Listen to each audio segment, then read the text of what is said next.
வணக்கம். இது வசந்தம் தொலைக்காட்சியின் இரவு நேர பிரதான செய்தி அறிக்கை. முதலில் தலைப்புச் செய்திகள்.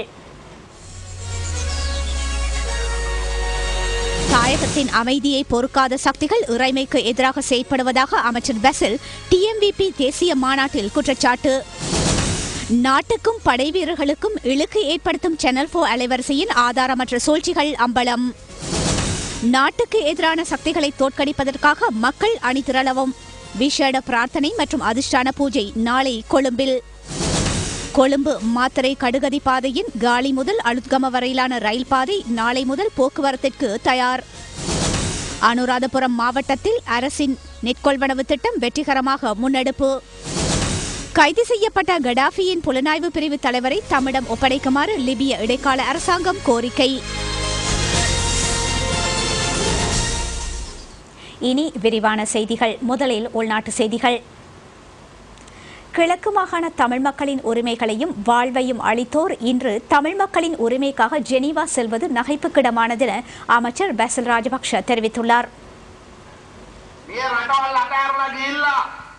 மக்கள் அல்லல் பட்ட போது நாட்டை விட்டு வெளியேறி இங்கிலாந்திற்கும் தங்களது பிள்ளைகளை அனுப்பிய தமிழ் தேசிய கூட்டமைப்பினர் தேர்தல் காலங்களில் உங்களை நாடி வருகின்றனர்.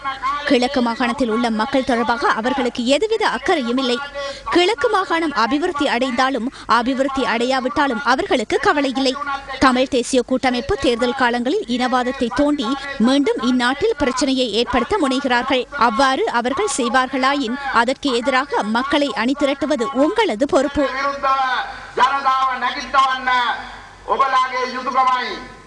மட்டக்களப்பு சிவானந்தா வித்தியாலயத்தில் இடம்பெற்ற தமிழ் மக்கள் விடுதலை புலிகள் கட்சியின் முதலாவது தேசிய மாநாட்டில் பிரதம அதிதியாக கலந்து கொண்டு உரையாற்றும் போதே அமைச்சர் இவ்வாறு தெரிவித்தார்.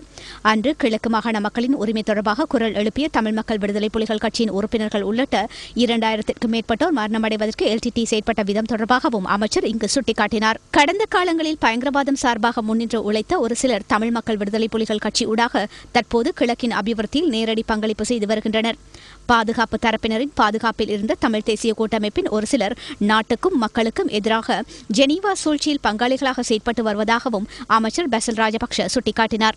தமிழ் மக்கள் விடுதலை புலிகள் கட்சியின் முதலாவது மாநாட்டை பயங்கரவாதத்தின் அழுத்தங்களுக்கு ஆளான கிழக்கு மாகாண மக்களின் விடுதலையாக கருத முடியும் என்றும் அமைச்சர் தெரிவித்தார். கிழக்கு மாகாணம் பொருளாதார மத்திய நிலையமாக மட்டுமல்லாமல் பொருளாதாரத்தில் வளர்ச்சியடைந்து வருவதுடன் சமுர்த்தி திட்டத்தின் கேந்திர நிலையமாகவும் மாற்றமடைந்துள்ளது. இம்மாகாணத்தை தொடர்ந்தும் அபிவிருத்தி செய்வதற்கு ஜனாதிபதி தலைமையிலான அரசாங்கம் தயாராக உள்ளதாகவும் அமைச்சர் பெசில் ராஜபக்ஷ கூறினார். அமைச்சர்களான ஜகத் புஷ்பகுமார, ALM அத்தாவுல்லா, பிரதி அமைச்சர் MLAM ஹிஸ்புல்லா, பாராளுமன்ற உறுப்பினர் ஃபைசல் காசிம், ஸ்ரீயானி விஜயவிக்ரம, தமிழ் மக்கள் விடுதலை புலிகள் கட்சியின் தலைவரும் கிழக்கு மாகாண முதலமைச்சருமான சிவனேசத்துறை சந்திரகாந்தன் உட்பட ஏராளமானோர் இந்நிகழ்வில் கலந்து கொண்டனர். இலங்கையின் கீர்த்திக்கு இழுக்கை ஏற்படுத்தி படை வீரர்களையும் மக்களையும் அபகீர்த்திக்கு உள்ளாக்கும் சேனல் 4 சூழ்ச்சியின் மேலும் பல ஆதாரமற்ற தகவல்கள் தற்போது. பயங்கரவாதத்தை தோற்கடிக்கும் மனிதாபிமான நடவடிக்கையின் போது படை வீரர்களால் போர்க்குற்றம் மேற்கொள்ளப்பட்டதாக தெரிவிக்கப்பட்டு பிரித்தானியாவின் சேனல் 4 அலைவரிசை தனது புதிய காணொலியை அண்மையில் வெளியிட்டது.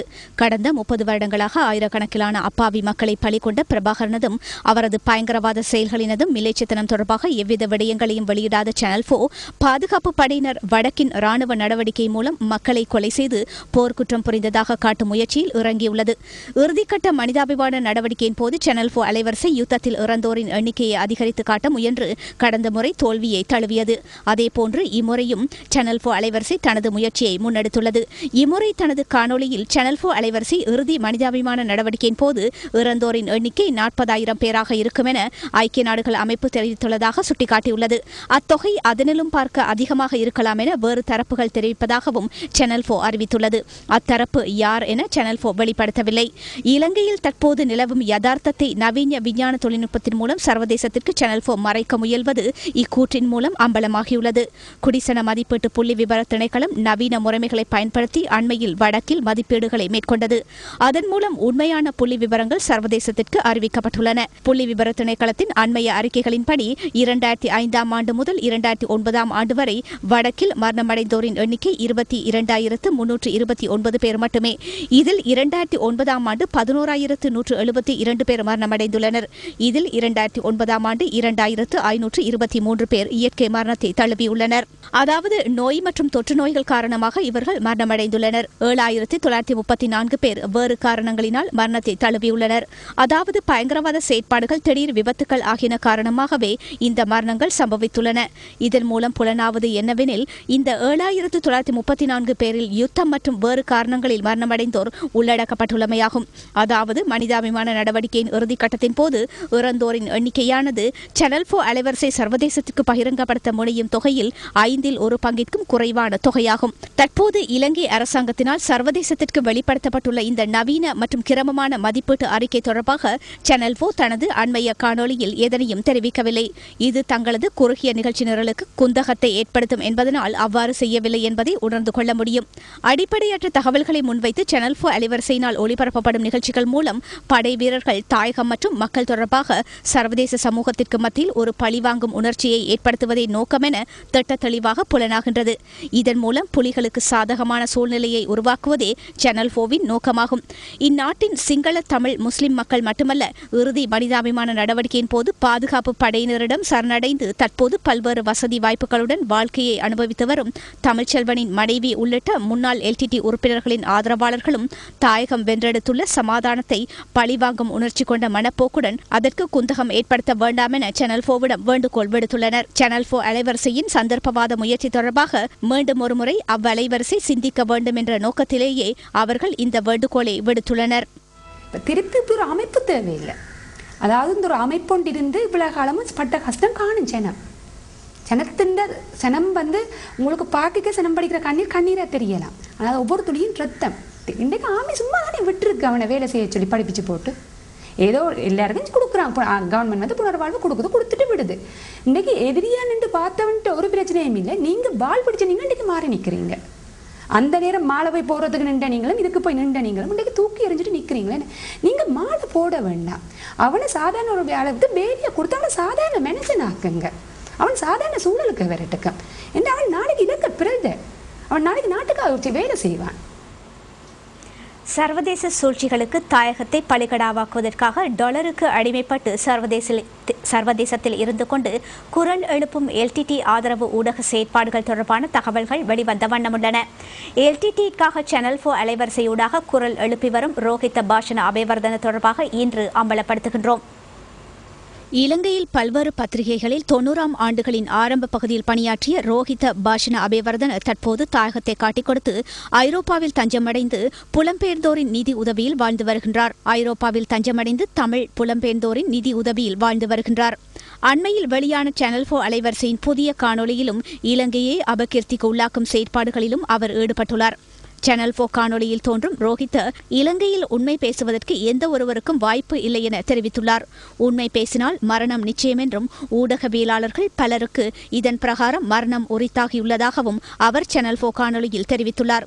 அத்துடன் யுத்தம் முடிவடைந்தாலும் வடக்கை கைப்பற்றும் ராணுவ நடவடிக்கை முடியவில்லை என்றும் தெரிவித்துள்ளார். தமிழ் மக்களுக்கு சொந்தமான அனைத்து நிலங்களையும் கிராமங்களையும் இலங்கை ராணுவம் தற்போது கைப்பற்றுவதில் ஈடுபட்டு வருவதாக ஐரோப்பாவில் இருந்து கொண்டு இந்த LTT சார்பான ஆதரவாளர் தெரிவித்துள்ளார். புலம்பெயர் தமிழர்களின் நோக்கங்களை ரோஹித பாஷன அபேவர்தன சேனல் 4 காணொலி ஊடாக மட்டும் நிறைவேற்றவில்லை. இதற்கு முன்னரும் இலங்கைக்கு இழுக்கு ஏற்படுத்துவதற்காக தயாரிக்கப்பட்ட சேனல் 4வின் காணொலிக்கு தேவையான தகவல்களை உருவாக்கியது தான் உள்ளிட்ட குழுவெனவும் ரோஹித் தெரிவித்துள்ளார். இவர் சிங்கள புலிகள் மற்றும் ஜனநாயகத்திற்கான ஊடகவியலாளர்களின் அமைப்பின் சார்பிலான இணையதளங்களூடாக இதனை தெரிவித்து வருகின்றார்.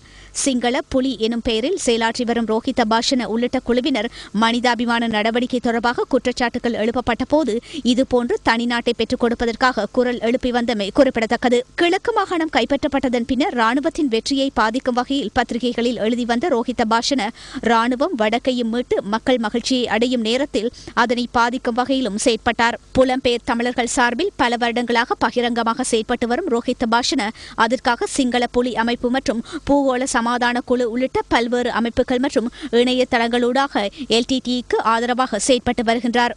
இலங்கையில் இருந்தபோது எல்டிடி அமைப்புடன் நேரடி தொடர்புகளை பேணி வந்த பாஷன எல்டிடியின் சிங்கள புலி அமைப்பின் முக்கிய செயற்பாட்டாளர் ஆவார். இவ்வூடகவியலாளர் புலிகளின் சிங்கள பத்திரிகையான தேதுன்ன பத்திரிகையின் ஆசிரியராகவும் செயற்பட்டார்.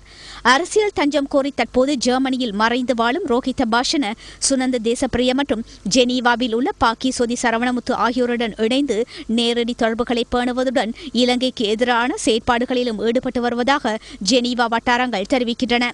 இத்தாலியில் இயங்கும் தொலைக்காட்சி அலைவரிசை ஒன்றின் மூலம் ரோஹித பாஷன நாட்டுக்கு எதிரான செயற்பாடுகளில் பெரும் பங்களிப்பை வழங்கி வருவதாக தகவல்கள் வெளிவந்த வண்ணம் உள்ளன. இந்த சிங்கள மொழியிலான அலைவரிசையுடன் எல்டிடிக்கு நேரடி தொடர்புகள் இருப்பதாக தகவல்கள் கிடைத்துள்ளன. இந்த அலைவரிசை தொடர்பாகவும் எல்டிடி தொடர்பாகவும் எதிர்காலத்திலும் நாங்கள் தகவல்களை வழங்குவோம். தாயகத்திற்கு துரோகம் இழைத்து தாயகத்திலிருந்து தப்பிச் சென்று வெளிநாடுகளில் அரசியல் தஞ்சம் கோரி நாட்டுக்கு எதிரான துரோக செயல்களில் ஈடுபடும் ஊடகவியலாளர்கள் தொடர்பான தகவல்கள் எம்பசம் உள்ளன. அவற்றை விரைவில் அம்பலப்படுத்துவோம். எதிர்காலத்திலும் தாயகத்திற்கு எதிரான துரோகிகள் தொடர்பாக தாயக அலைவரிசை என்ற வகையில் தொடர்ந்தும் வெளிப்படுத்துவோம். விளம்பர இடைவேளையின் பின்னர் செய்திகள் தொடரும்.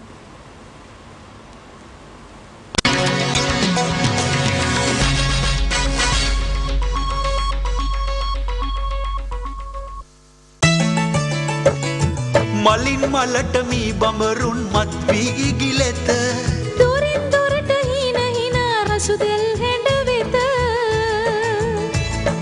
ගමින් ගමද නගරද නව මුළු රට විකසිත ඔබෙන් දයද දයෙන් ඔබද ලද මින ගොවිසෙත රුපියල් කෝටියකින් ඇරඹෙන සුපිරි ත්‍යාග සමග තවත් විස්මිත තෑගි දහස් ගණනක් ගොවිසෙත ඔබට තිලින කරයි. දිවියේ රන් පෙත ගෙනෙන ගොවිසෙත ජාතික ලොතරැයි මණ්ඩලය. நான் போய் பேசவே மாட்டேன். ரவி ஆரஞ்சு கலர் சாண்ட்விச் தந்தான அதை சாப்பிட்டேன். நான் ரோஸ் கலர் பூனைக்குட்டி ஒன்று தூக்கினேனா அதுதான் இது. சிறுவர்களின் குறும்புகளை தடுக்க முடியாது, ஆனால் பட்சிதவை தடுக்க முடியும். அறிமுகமாகிறது புதிய மின் சுவை க்ளோகார்ட் மல்டிவிட்டமின். இதில் உள்ள விட்டமின் A, C, D மற்றும் E முரசைகளுக்கும் பற்களுக்கும் உறுதியளிக்கும் புதிய க்ளோகார்ட் மல்டிவிட்டமின். சிறுவர்கள் சிறுவர்களாகவே இருக்கட்டும்.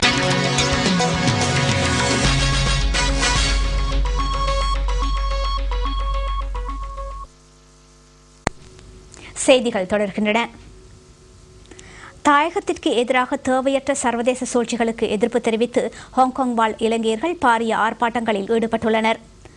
தாயகத்தின் நலனை முன்னிட்டு ஏற்பாடு செய்யப்பட்ட பாரிய ஆர்ப்பாட்டம் ஒன்று இன்று ஹாங்காங்கில் உள்ள கொஹலுல் மைதானத்தில் இடம்பெற்றது. அங்குள்ள சிங்கள, தமிழ், முஸ்லிம் மக்கள் இந்த ஆர்ப்பாட்டத்தில் கலந்து கொண்டனர். அத்துடன் சீனர்களும் இந்த ஆர்ப்பாட்டத்தில் கலந்து கொண்டமை விசேட அம்சமாகும். ஜெனீவா மனித உரிமை பேரவையில் இலங்கையை அசௌகரியத்திற்கு உள்ளாக்குவதற்காக பிரேரணை சமர்ப்பித்து தாயகத்தின் அபிவிருத்தியை தடுக்க வேண்டாம் என மேற்கு நாடுகளுக்கு வேண்டுகோள் விடுத்தனர்.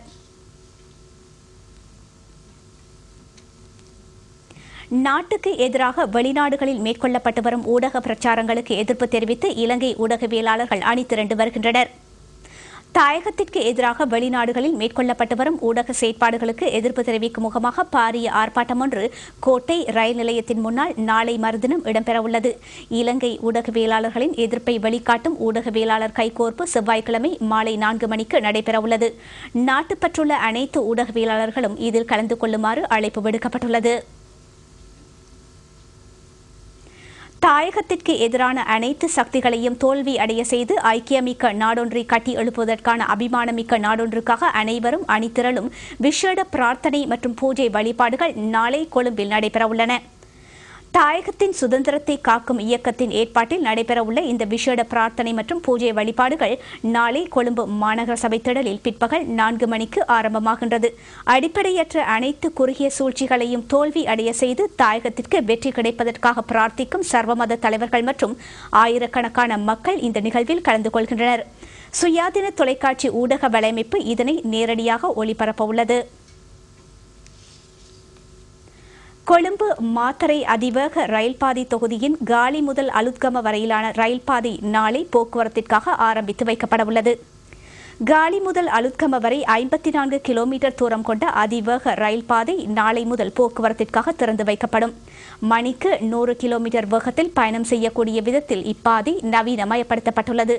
கரையோர ரயில் பாதையை அபிவிருத்தி செய்யும் திட்டத்தின் கீழ் பொருளாதார அபிவிருத்தி அமைச்சு இப்பாதையை நவீனமயப்படுத்தியுள்ளது. அலுத்கம முதல் களுத்துறை வரையிலான ரயில் பாதையின் நிர்மாணப் பணிகள் இறுதிக்கட்டத்தை அடைந்துள்ளன.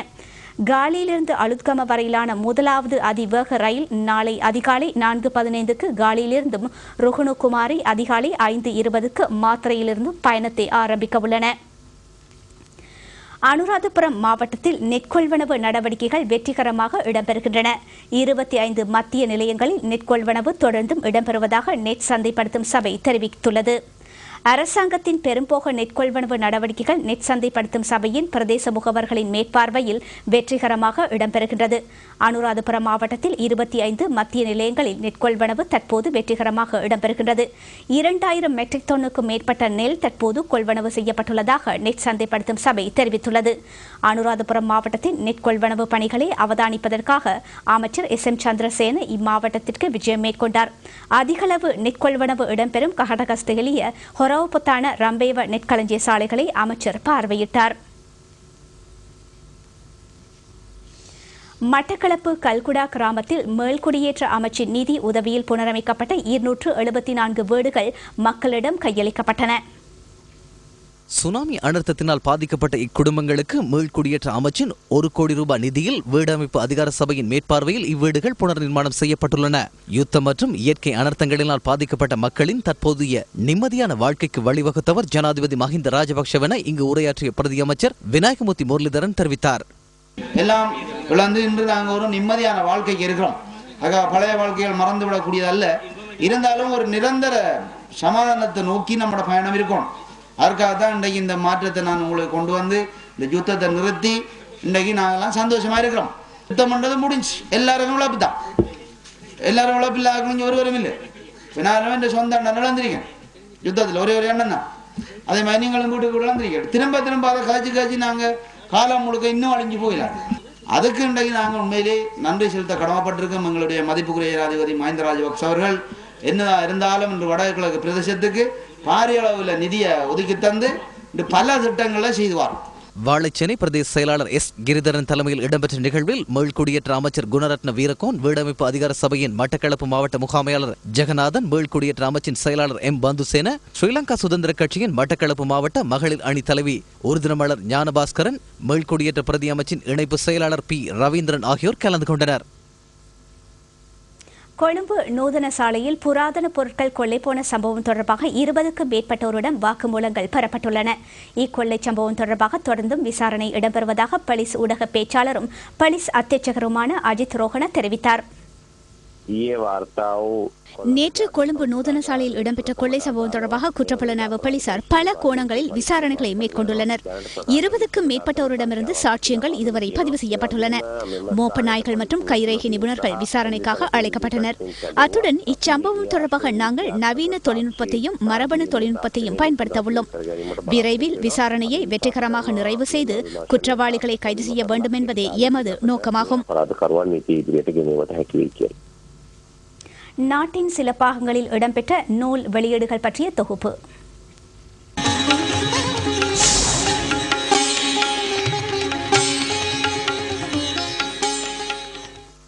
VT இளங்கோவன் எழுதிய மண்வரவா மனிதர்கள் நூல் வெளியீட்டு விழா கொழும்பு தமிழ்ச்சங்க மண்டபத்தில் பேராசிரியர் சபா ஜெயராசா தலைமையில் நடைபெற்றது. இந்நிகழ்வில் பேராசிரியர் ஆழ்வார்பிள்ளை கந்தசாமி, தமிழ்ச்சங்க தலைவர் மு கதிர்காமநாதன், பேராசிரியர் சோ சந்திரசேகரம், மல்லிகை ஆசிரியர் டாமினிக் ஜீவா ஆகியோர் நூல் தொடர்பான கருத்துக்களை முன்வைத்தனர். நூலின் முதல் பிரதியை சுயாதீன தொலைக்காட்சி ஊடக வலையமைப்பின் படைப்பாளர் புரவலர் ஆசிம் உமர் பேராசிரியர் சோ சந்திரசேகரமிடமிருந்து பெற்றுக்கொண்டார். பிரபல எழுத்தாளர் உமா வரதராஜன் எழுதிய உமா வரதராஜனின் கதைகள் நூல் அறிமுக விழா கல்முனை கிறிஸ்தவ இல்லத்தில் இடம்பெற்றது. கலாம்பிகை கோகிலராஜா தலைமையில் இடம்பெற்ற நிகழ்வில் அருட்சகோதரர் முனைவர் SAI மேத்யூ பிரதம அதிதியாக கலந்து கொண்டு நூலை வெளியிட்டார். பிரதி அமைச்சர் பசீர் சேகுதாவுத், கிழக்கு மாகாண அபிவிருத்தி சபை உறுப்பினர் KM ஜவாத், மா கனகசுந்தரம் ஆகியோர் நூலின் பிரதிகளை பெற்றுக் கொண்டனர். இலக்கிய ஆர்வலர்கள், கலைஞர்கள், எழுத்தாளர்கள் பலரும் இதில் கலந்து கொண்டனர். பிரபல எழுத்தாளர் NCM ஷரீப் எழுதிய சுவடுகள் நூல் வெளியீட்டு விழா காத்தான்குடி இஸ்புல்லா மண்டபத்தில் பள்ளிவாசல் சம்மேளன தலைவர் MJM சுபைர் தலைமையில் நடைபெற்றது. வரவேற்புரையை சாந்தி முஹைதீன் நிகழ்த்தினார். இந்நிகழ்வில் பிரதம அதிதியாக பிரதி அமைச்சர் MLAM இஸ்புல்லா கலந்து கொண்டார். பாவலர் பண்ணை மாணவர்களின் கலை நிகழ்வுகளும் இடம்பெற்றன. முதல் பிரதியை நூலாசிரியரிடமிருந்து பிரதி அமைச்சர் இஸ்புல்லா பெற்றுக் கொண்டார். கிண்ணியா கல்வி வலயத்தின் அரையாண்டு பத்திரிகையான கிண்ணம் வெளியீட்டு விழா கிண்ணியா வலய கல்வி பணிப்பாளர் UL ஆஹிம் தலைமையில் இடம்பெற்றது. கிழக்கு மாகாண கல்வி பணிப்பாளர் E. பால் நூலை வெளியிட்டார். இவ்விழாவில் கல்வித்துறைசார் உயர் அதிகாரிகள், பாடசாலை அதிபர்கள், பணிப்பாளர்கள் உட்பட பலரும் கலந்து கொண்டனர். கலாநிதி KM இக்பால் விமர்சன உரையை நிகழ்த்தினார்.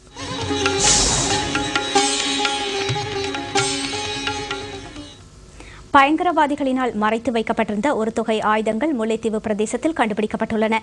அத்துடன் வரைபடங்களும் போலீசாரினால் மீட்கப்பட்டுள்ளன. வவுனியா பிரதேச புலனாய்வு பிரிவினரால் மேற்கொள்ளப்பட்ட தேடுதலின் போது பயங்கரவாதிகளினால் மறைத்து வைக்கப்பட்டிருந்த இந்த ஆயுதங்கள் கண்டெடுக்கப்பட்டன. வெள்ளமொழி வாய்க்கால், உடையார்கட்டு, ஒட்டுச்சுட்டான் ஆகிய பிரதேசங்களிலிருந்து ஆயுதங்கள் மீட்கப்பட்டுள்ளன. 26 குண்டுகள், 2000க்கும் மேற்பட்ட ரவைகள், விமான எதிர்ப்பு ஏவுகணை ரவைகள் மற்றும் கனரக ஆயுதங்கள் உள்ளிட்ட பல்வேறு ஆயுதங்கள் இவ்வாறு மீட்கப்பட்டுள்ளதாக வவுனியா போலீசார் தெரிவித்துள்ளனர். நந்திக்கடல் பாதம்பெட்டி பதவிய பாதுகாப்பு காவலர்களின் வரைபடங்களும் இதன்போது கண்டுபிடிக்கப்பட்டன. வவுனியா பிராந்தியத்திற்கு பொறுப்பான சிரேஷ்ட போலீஸ் அத்தியட்சகர் ஹேமந்த அதிகாரியின் ஆலோசனையின் பேரில் இந்த தேடுதல் மேற்கொள்ளப்பட்டது.